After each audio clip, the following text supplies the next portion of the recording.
마태복음 12장 38절에서 41절의 말씀 합독하시겠습니다. 그때에 서기관과 바리새인 중 몇 사람이 말하되 선생님이여 우리에게 표적 보여주시기를 원하나이다. 예수께서 대답하여 이르시되 악하고 음란한 세대가 표적을 구하나 선지자 요나의 표적밖에는 보일 표적이 없느니라. 요나가 밤낮 사흘 동안 큰 물고기 뱃속에 있었던 것 같이 인자도 밤낮 사흘 동안 땅속에 있으리라. 심판 때에 니느웨 사람들이 일어나 이 세대의 사람을 정죄하리니 이는 그들이 요나의 전도를 듣고 회개하였음이거니와 요나보다 더 큰 이가 여기 있으며. 아멘. 말씀 한 구절 더 보도록 하겠습니다. 마가복음 4장 35절입니다. 마가복음 4장 35절에서 41절의 말씀입니다. 우리 함께 합독하겠습니다. 그날 저물 때에 제자들에게 이르시되 우리가 저편으로 건너가자 하시니 그들이 무리를 떠나 예수를 배에 계신 그대로 모시고 가매 다른 배들도 함께 하더니 큰 광풍이 일어나며 물결이 배에 부딪혀 들어와 배에 가득하게 되었더라. 예수께서는 고물에서 베개를 베고 주무시더니 제자들이 깨우며 이르되 선생님이여 우리가 죽게 된 것을 돌보지 아니하시나이까 하니 예수께서 깨어 바람을 꾸짖으시며 바다더러 이르시되 잠잠하라 고요하라 하시니 바람이 그치고 아주 잔잔하여지더라. 이에 제자들에게 이르시되 어찌하여 이렇게 무서워하느냐 너희가 어찌 믿음이 없느냐 하시니 그들이 심히 두려워하여 서로 말하되 그가 누구이기에 바람과 바다도 순종하는가 하였더라. 아멘. 요즘 코로나와 함께 또 하나 이슈가 되고 있는 것은 바로 또 교회입니다.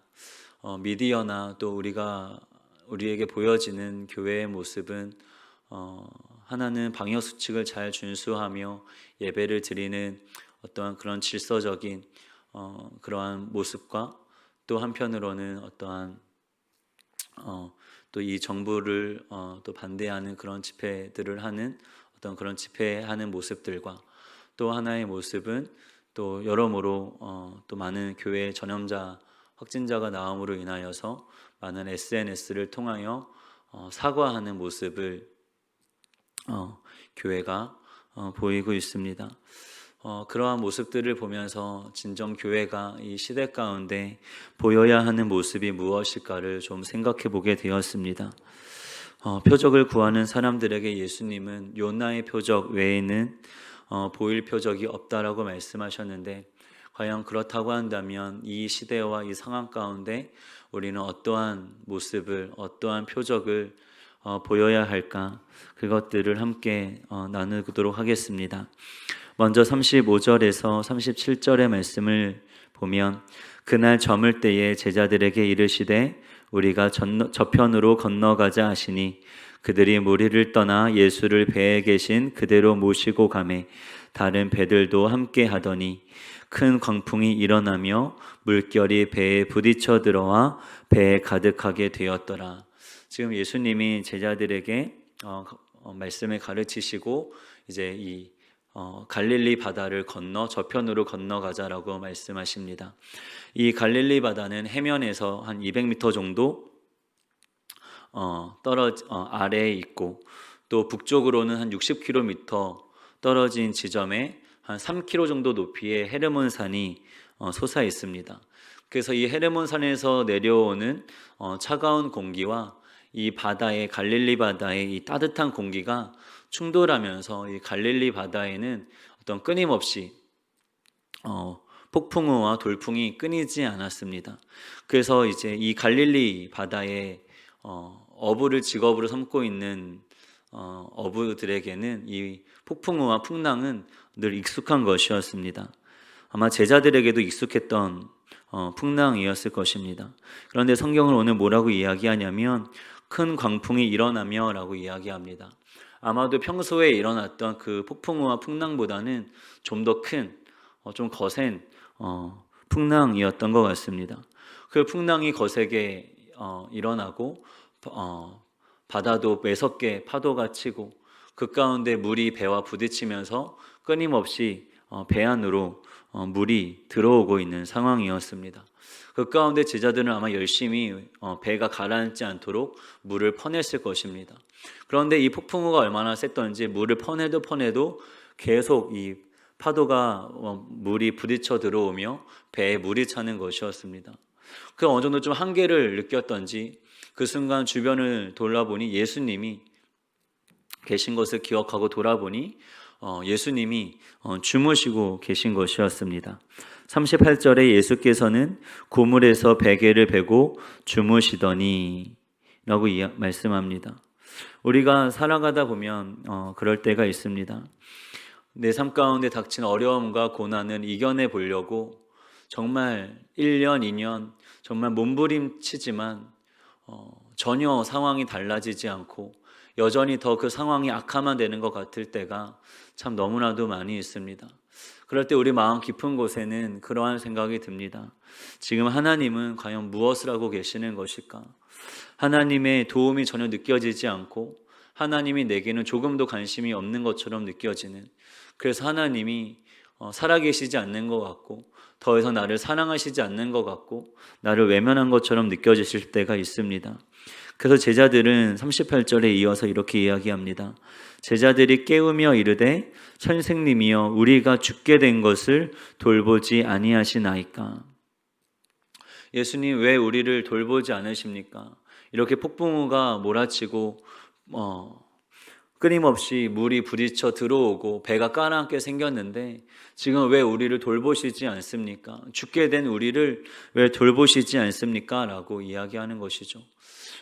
제자들은 예수님의 사랑을 의심하는 것일 수도 있고 예수님의 능력을 의심하는 것일 수도 있을지 모르겠습니다. 그러나 한 가지 전제는 정말 예수님이 우리를 사랑하시고 능력이 있으신 분이라고 한다면, 그리고 우리와 함께 있는 분이라고 한다면 그 풍랑을 막아주셔야 되는 것 아닌가. 최소한 막아주시진 않을 거라면 최소한 좀 도움을 주셔서 이 물이 더 이상 들어오지 않도록, 배가 가라앉지 않도록 좀 도와주셔야 되는 것 아닌가라는 생각이 들 것입니다. 그래서 예수님이 이제 잠에서 깨어 일어나셔서 이렇게 반응하십니다. 39절에 예수께서 깨어 바람을 꾸짖으시며 바다더러 이르시되 잠잠하라 고요하라 하시니 바람이 그치고 아주 잔잔하여지더라. 우리는 이 말씀을 통해서 두 가지 놀라운 장면을 보게 됩니다. 첫 번째는 예수님의 말씀입니다. 예수님이 단 두 말씀을 하십니다. 잠잠하라, 고요하라. 바람을 꾸짖으시면서 바다를 향해서는 잠잠하라, 고요하라 말씀하십니다. 바다는 예나 지금이나 그 고대 사람들에게는 어마무시한 어떤 파괴와 무지막지한 어떤 무정한 힘을 상징했습니다. 그런 무지막지한 어떤 파괴와 힘을 상징하는 바다를 향해 예수님은 단 두 마디를 하시는 것이죠. 잠잠하라, 고요하라.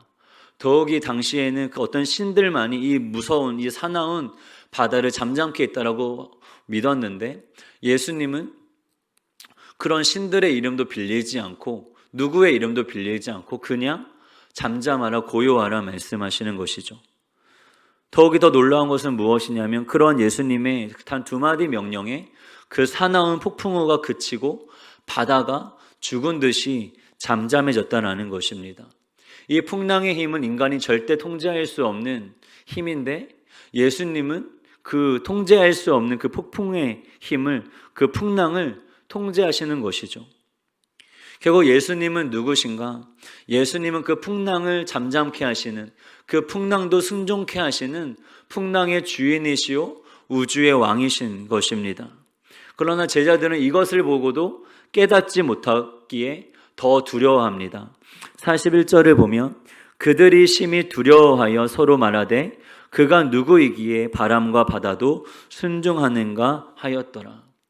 폭풍우 가운데 끊임없이 파도가 몰아붙이고 물이 뱃속에 들어오고 그 폭풍우 가운데 두려워했던 제자들, 그 예수님이 그것을 잠잠케 해주셨으면 덜 두려워해야 되는 것이 마땅한 것인데 오히려 잠잠해졌음에도 불구하고 폭풍우가 있었을 때보다 더 심하게 두려워합니다.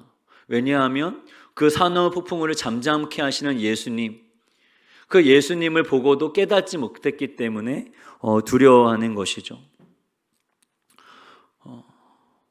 그렇다라고 한다면 우리는 질문이 생깁니다. 정말 그렇게 예수님이 풍랑을 잠잠케 하시는 풍랑의 주인이시고 왕이시라면, 그리고 그분이 우리를 사랑하신다면 우리의 삶의 풍랑은 막아주셔야 되는 것 아닌가? 정말 우리를 사랑하신다면 그 풍랑을 막아주셔야 되는 것 아닌가?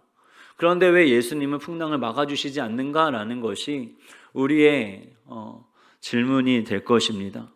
그러나 우리 예수님의 사랑은, 하나님의 사랑은 그 풍랑을 막아주시는 사랑이 아니라 풍랑을 통과하도록, 풍랑을 지나도록 허용하시는 사랑이라는 것입니다.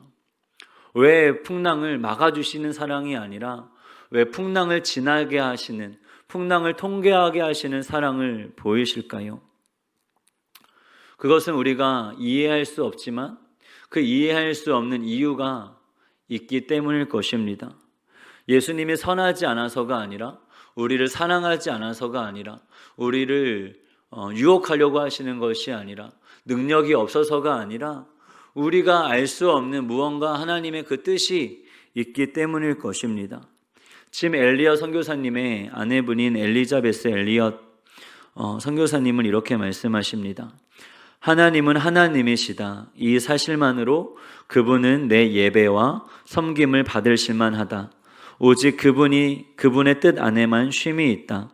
그분의 뜻은 무한하고 측량할 수 없다. 내가 아무리 머리를 짜내도 그분의 뜻은 가늠조차 할 수 없다. 우리는 풍랑의 한복판에 서 있을 때가 있습니다.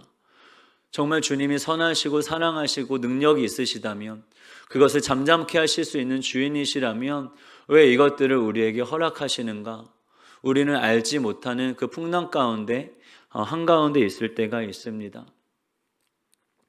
그 풍랑의 힘은 너무나도 막강하게 느껴지고 그 풍랑은 우리를 결코 사랑하지 않는다라는 것입니다. 저희 장인 어른이 계시는데, 장인 어른은 예수님을 믿지 않으십니다. 그리고 그래서 좀 결혼할 때 있어서 좀 보이지 않게 좀 이렇게 어려움이 있었는데, 그것을 이렇게 좀 이렇게 하게 해주신 분이, 설득하신 분이 저희 아내 이모님이십니다. 이모님이 이제 순복음 또 성도님이시고 또 신앙이 좋은 이모님이신데요. 또 많이 정말 이렇게 들리는 얘기로는 이렇게 언성을 높여가면서까지 이렇게 설득하셔가지고 이제 결혼을 하게 되었는데, 얼마 전 그 이제 이모님이 대장암 사기 판정을 받으셨습니다. 처음에는 참 용기를 내서 힘있게 이겨 나가시다가 최근에는 너무나도 많이 아파하시더라고요. 그래서 전화를 드리면 그냥 이서방 너무 힘들고 너무 아프다고, 너무 고통스럽다고, 그래서 왜 이것을 허락하셨는지 그냥 욥기서를 보면서 그냥 그러고 있다고, 기도해 달라라고 말씀하시는데, 예, 그래서 어제 이제 수술 잘 이제 끝나셔가지고 엊그저께 수술 잘 끝나셨다는 얘기를 들었는데요. 그래서 지난주 주말에 이제 며칠 있으면 이제 제 딸이 이제 돌이어서 양가 부모님을 모시고 좀 식사를 했습니다.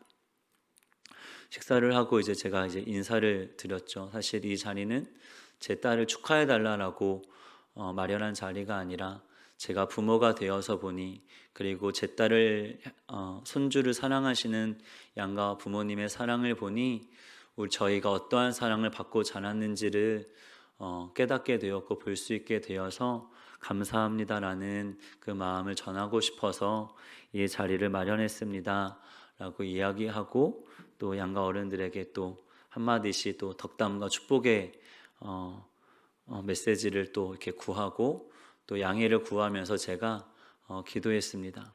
그래서 저는 눈을 감고 이제 기도했는데 나중에 제 아내가 하는 말이 자신의 아버지와 또 이제 처남도 한 명 있는데요. 그 처남도 예수를 잘 믿지 않고 그냥 1년에 한 번 교회 가는 정도인데 처음 눈을 감고 손을 모으고 기도하는 모습을 봤다라고 이야기를 하더라고요. 그리고 저희 장모님 역시 신앙이 있으시지만 아직 교회에 이렇게 열심히 있으신 분은 아닌데 그 장모님과도 전화할 때마다 장모님이 늘 둘 중 하나를 늘 얘기하세요. 늘 그 이모님 때문에 기도 부탁을 하시거나 아니면 이서방이 기도해줘서 그래도 이모님이 수술도 잘 되고 잘 이겨나가고 있다고 꼭 기도를 말씀을 해주십니다. 그래서 어제 아내랑 이런저런 이야기를 하면서 문득 그런 생각이 들더라고요. 정말 장일어는 처남 또 저희 장모님에게 믿음을 주시려고 정말 그 이모님을 통해 신앙이 있는 이모님의 그 고난과 아픔을 통해 정말 그 가정을 정말 믿음이 아니면 안 되게끔 하나님이 이끌어 가시는 것이 아닐까. 물론 다 알 수 없는 그 이상의 뜻과 이유가 있겠지만 한 가지 그 시간들을 통해서 볼 수 있었던 것은 저희 장일어는 처남, 저희 장모님이 믿음으로 살아가는 삶을 시작하고 하나님을 바라기 시작했다는 것을 볼 수 있었습니다. 어찌됐든 우리는 그렇게 풍랑의 한복판에 서 있을 때가 있습니다. 그 풍랑의 힘은 그 암은 너무나도 막강하고 결코 우리를 사랑하지 않습니다. 그러나 중요한 것은 무엇인가? 바로 그 풍랑의 주인이신 예수님은 우리를 사랑하신다는 것입니다. 다만 그 풍랑에 주신 예수님은 우리가 생각하는 안전지대를 벗어나시는 분이십니다. 우리의 생각, 우리의 경험, 우리의 이성, 우리의 눈에 보이는 것을 넘어서시는 분이시기에 그분은 우리의 늘 안전지대를 벗어나는 데까지 우리를 인도하실 때가 있다는 것입니다. 그러나 그렇다 할지라도 예수님은 여전히 선하시고 오르시며 우리를 사랑하시고 어떠한 폭풍 가운데서도 우리를 향한 하나님의 뜻을 이루실 수 있는 주님이신 줄로 믿습니다. 우리가 안전지대를 벗어난다 할지라도 우리는 그 예수님 안에 있을 때에 그 예수님과 함께 할 때에 비로소 안전한 줄로 믿습니다. 그래서 그렇지 못했던 제자들을 향해서 이렇게 말씀하십니다. 40절에 이에 제자들에게 이르시되 어찌하여 이렇게 무서워하느냐 너희가 어찌 믿음이 없느냐 하시니 너희가 어찌 믿음이 없느냐라는 질문을 이렇게 바꿔볼 수 있을 것 같습니다. 과연 너희의 믿음은 어디에 두고 있는가? 너희가 안전한 것이 안전한 지대에 있기 때문에 안전한 것인가? 아니면 내 안에 있고 나와 함께하기 때문에 네가 안전한 것인가? 예수님이 제자들에게 물으시는 것입니다. 중요한 것은 믿음의 크기가 아니라 믿음의 대상인 것이죠. 믿음은 믿음의 대상으로부터 나오는 것입니다. 내가 만들어내는 자기 확신이 아니라 믿음의 대상이신 예수님을 알아갈수록 그분을 신뢰할 수밖에 없는 것이죠. 그분은 믿을 수밖에 없는 말씀이신 예수님이시기 때문에 그렇습니다. 예수님이 바로 그 믿음의 원천이시고 믿음의 공급자이시고 믿음의 대상이신 줄로 믿습니다. 마가는 이 이야기를 요나의 이야기와 거의 똑같은 방식으로 풀어나갑니다. 요나서 1장을 나중에 찾아보시면 알겠지만 공통점들이 있습니다. 먼저는 예수님과 요나가 둘 다 배 안에 있었다는 것입니다. 그리고 두 배 모두 풍랑에 휩싸였고요. 그리고 그 배 가운데 있는 선원들이 잠자는 요나를 깨웠고 잠자는 예수님을 깨워 말했다는 것이죠. 우리가 죽게 생겼다라고 이야기했습니다. 그리고 기적적인 하나님의 개입으로 바다가 잠잠해졌고 오히려 그 선원들은 풍랑이 잠잠해진 뒤에 오히려 더 두려워하는 모습을 보입니다. 차이점이 있다면 이것입니다. 요나서 1장 12절을 보겠습니다. 요나서 1장 12절을 보면 이렇게 말씀합니다. 그가 대답하되 나를 들어 바다에 던지라. 그리하면 바다가 너희를 위하여 잔잔하니라. 너희가 이 큰 폭풍을 만난 것이 나 때문인지를 내가 아노라 하니라. 요나는 자신 때문이라고 이야기하며 자신을 바다에 던지라라고 이야기합니다. 예수님은 단 두 마디 말씀으로 풍랑을 잠잠케 하셨다면 요나는 그 바닷 가운데로 뛰어 들어갔습니다. 우리는 그 내용을 다 알기 때문에 요나가 죽지 않고 큰 물고기 뱃속에 있다는 것은 알지만 당시 선원들의 입장에서 보면 바다에 자신을 던지라고 한 그 요나는 죽은 것이죠. 요나는 그 바닷 가운데 자신의 몸을 내던진 것입니다. 죽음 가운데 자신을 집어 던진 것입니다. 그러나 이 마가복음의 이야기도 좀 더 확장해서 보자면 이 예수님의 이야기를 전체를 보자면 요나의 이야기와 완전히 똑같습니다. 예수님 역시 자신을 향하여 이렇게 말씀하십니다. 요나보다 더 큰 이가 여기 있다. 자신을 향하여 자신이 요나라고 말씀하십니다. 언젠간 내가 모든 풍랑을 잠재우고 모든 파도를 고요하게 할 것이다. 내가 파괴를 파괴하고 죽음을 죽일 것이다 라고 말씀하십니다. 즉 예수님 역시도 풍랑을 잠잠케 하실 수 있는 단 두 마디 말씀을 잠잠케 하실 수 있는 풍랑의 주인이심에도 불구하고 그 풍랑을 지나가시는 제자들과 함께 하실 뿐만이 아니라 궁극의 풍랑이요 죄와 죽음의 파도인 십자가를 향해 자신의 몸을 내던지십니다. 우리를 진정 영원한 죽음으로 만들 수 있는 그 형벌의 풍랑, 그 십자가를 향해 우리를 대신하여 자신의 몸을 내던지십니다. 이 형벌로서의 이 십자가의 죽음에 하나님의 진노를 받아내는 그 풍랑은 예수님이 몸을 던지신 후에야 비로소 잠잠해진 것을 볼 수 있습니다. 예수님은 결코 우리가 풍랑 가운데 있을 때 잠잠케 하시는 분이 아니십니다. 그분은 풍랑 가운데 우리와 함께 하셨으며 궁극의 풍랑이 십자가의 죽음에도 불구하고 우리를 결코 버리시지 않으신 분이신 것이죠. 우리가 큰 풍랑 가운데 한복판에 있다 할지라도 그 고통 가운데 신음하고 있다 할지라도 예수님의 그 궁극의 풍랑의 그 십자가, 하나님의 진노를 받아내는 그 십자가의 풍랑을 생각해 본다면 우리가 이 땅 가운데 겪는 그 풍랑은 시시한 풍랑일 것입니다.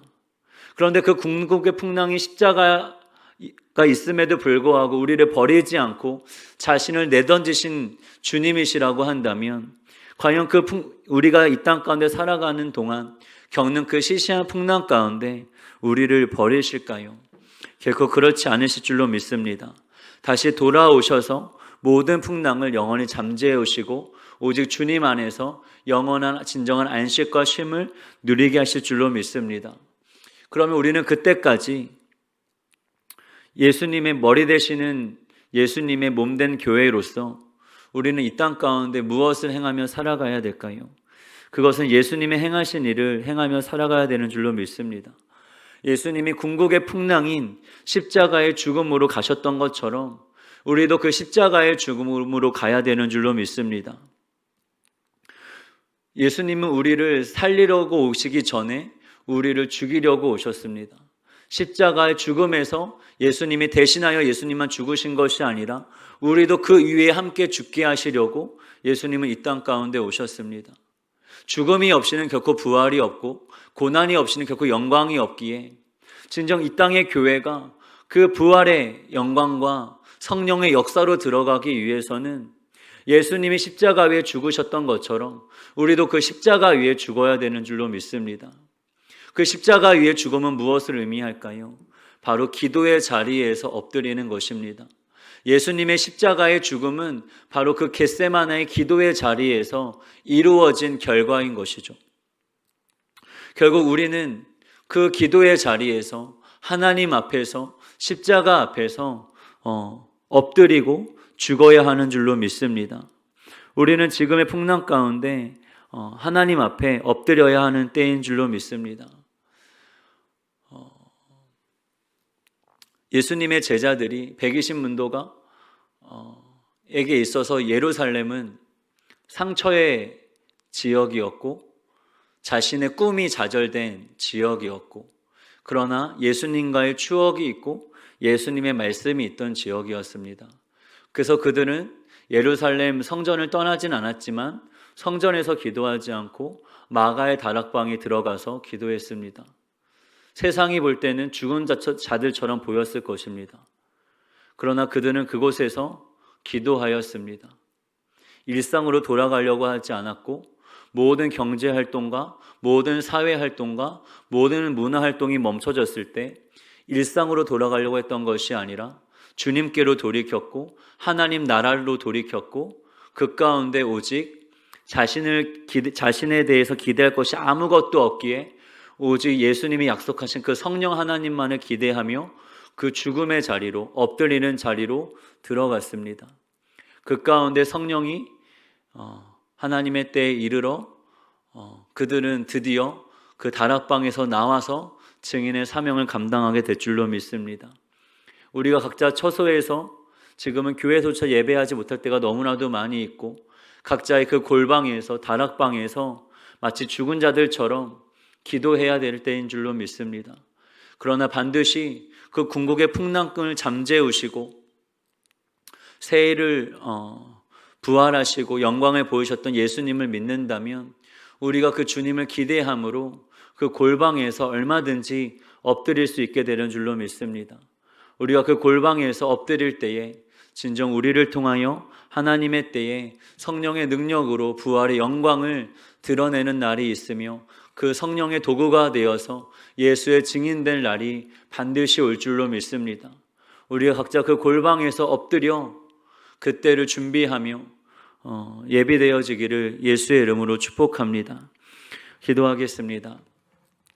하나님, 이 시대 가운데, 이 상황 가운데 예수님의 몸된 교회가 보여야 할 것은 다른 어떠한 것이 아니라 궁극의 풍랑이신 그 십자가의 죽음에 예수님이 자신을 내던지셨던 것처럼 우리 역시 그 하나님 앞에, 십자가 앞에 엎드려야 될 줄로 믿사오니 하나님, 각자의 그 골방에서, 각자의 그 처소에서 진정 하나님 앞에 엎드릴 수 있는 삶이 되게 하여 주시고 다시 일상으로 돌아갈 꿈을 꾸는 것이 아니라 진정 우리 가운데 하나님의 나라가 이루어질 수 있도록 성령이 우리 가운데 임하셔서 우리가 하나님의 나라를 이루기 위하여 증인된 삶을 살아갈 수 있도록 성령이 우리 가운데 임하실 것들을 기대하며 아버지, 우리의 마음과 생각을 온전히 하나님의 나라와 의로 돌이키게 하여 주시옵소서. 진정 그것들을 바라며 믿을 때에 우리는 그 시간이 어떠한 시간이라 할지라도 기꺼이 하나님 앞에 엎드릴 수 있는 줄로 믿사오니 아버지, 진정 그렇게 하나님 앞에 엎드리게 하여 주시사 아버지, 하나님 앞에 엎드릴수록 하나님 앞에 죽은 자로 있을수록 성령이 우리 가운데 임하실 것들을 더욱더 기대하게 하시고 더욱더 하나님의 역사를 바라게 하여 주시옵소서. 진정 우리 가운데 새해를 행하시고 이를 위하여 우리를 새롭게 하실 주님을 기대하오니 온전히 주님 앞에 엎드릴 수 있는 심령을 허락하여 주옵소서. 그 주님을 신뢰하고 의지하며 오늘의 삶도 주님 앞에 엎드리는 삶이 될 줄로 믿사오며 이 모든 말씀 살아계신 예수님의 이름으로 간절히 기도드립니다. 아멘.